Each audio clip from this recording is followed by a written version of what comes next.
After feeding the 5,000, Jesus makes his disciples get into a boat and go ahead to the other side while he dismisses the crowd. After sending them away, he goes up on a mountainside by himself to pray. Remember, he's still mourning the death of his cousin, John the Baptist. And evening comes and he is there alone. And by this point, the boat is far away from the land and it is getting smashed by the waves because the wind is against them. Shortly before dawn, Jesus walks out to them on the lake.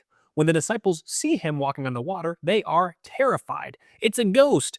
But Jesus immediately says, "Take courage, it's not a ghost, it is me." And Peter says, "Lord, if it is you, tell me to come to you on the water." Jesus says, "Come." Peter gets out of the boat and walks on the water towards Jesus. But when he sees the wind, he is afraid and starts to sink. He cries out, "Lord, save me."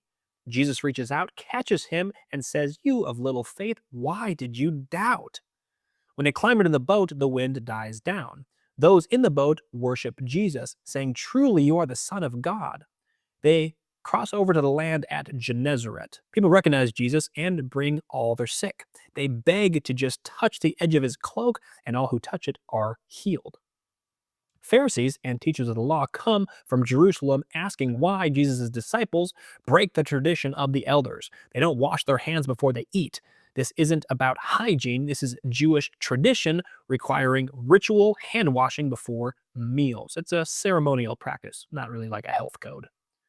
Jesus responds with his own question. Why do you break the command of God for the sake of your traditions? God said, "Honor your father and mother, and anyone who curses their father or mother is to be put to death."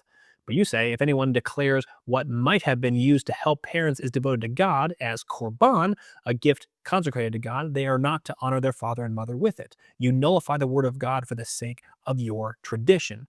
So these are the words of Jesus. I'm not going to go into detail about what korban is. I do a full episode on this on the channel, so you're welcome to go check that out in my episode on Matthew chapter 14. But in any case, Jesus is just showing these Pharisees that they are, in fact, hypocrites. They do not follow the word of God, they follow their own traditions instead.